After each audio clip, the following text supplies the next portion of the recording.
Welcome to Boss Book Conversations, where we sip, chat, and get real about life, love, and leveling up. Here, we dive into life's biggest decisions, from relationships to personal growth, all with a little wisdom and a lot of heart. And I'm not doing it alone. Meet Coffee, my Yorkie, and the official co host of this journey. With years of experience as a journal creator, certified life coach, and a degree in business administration, I've helped countless people navigate life and relationships.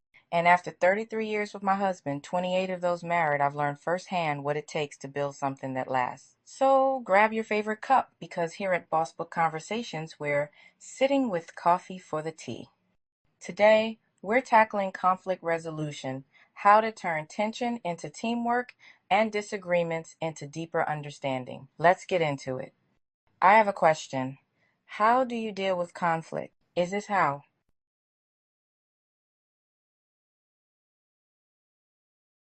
Or is it more like this?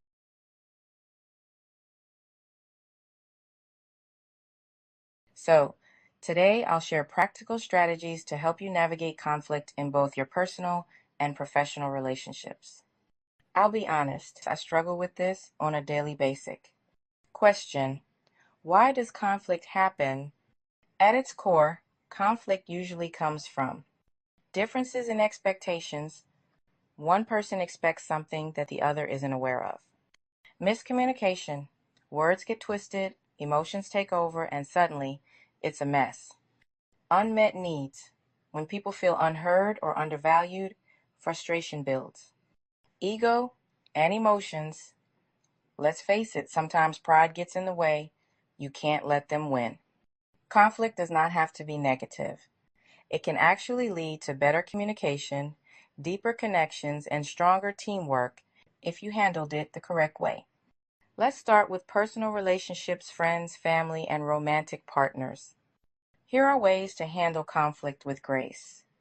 Communicate with clarity and calmness. In heated moments, we often speak before thinking. Instead, take a breath and say, I need a moment before I respond. That simple pause can prevent a fight from escalating. This keeps you from saying something you will regret. Do not name, call, and/or belittle the other person, no matter how hurt you feel about the situation. Focus on listening, not defending. Most conflicts stem from a lack of understanding. Instead of preparing your rebuttal, truly listen. A great phrase to use is, what I hear you saying is, it shows you're making an effort to understand. Use I statements instead of blame. Instead of saying you never listen to me, shift to an I statement.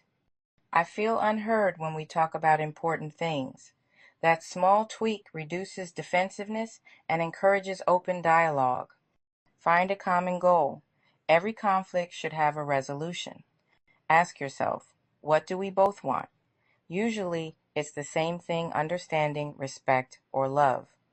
Bring the focus back to shared desires rather than the disagreement itself.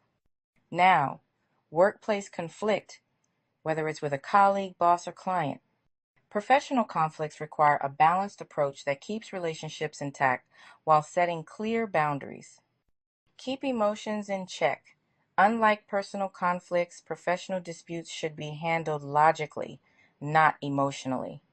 Before responding, ask yourself, am I reacting emotionally, or am I addressing the issue professionally?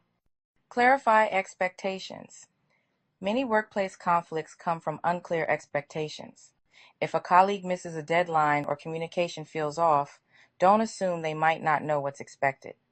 Instead, ask directly, what is your understanding of this situation? Seek solutions, not blame. Instead of pointing fingers, shift to problem solving. How can we improve this moving forward? That turns conflict into collaboration rather than competition. Know when to step back. Sometimes, workplace conflicts aren't worth fighting over. If it's a minor issue, let it go. But if it affects your well-being, escalate it professionally to HR or leadership. Takeaways. Conflict is going to happen, but how we handle it determines whether it breaks or strengthens relationships.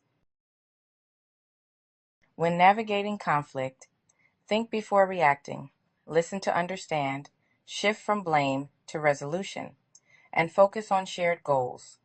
Once you are upset, the other person is controlling you. Do not let anyone control you or your coins. I challenge you to think about a conflict you had. Write down in your journal how you handled it and how it made you feel. Then think how you could have approached it differently. Write this down in your journal as well. Try one of today's techniques and see how it changes the energy of the conversation. If this episode helped, make sure to subscribe, like, and share it with someone who needs it. And stay tuned next time. We're diving into keeping the spark alive. Until then, keep growing, keep leading, and keep thriving.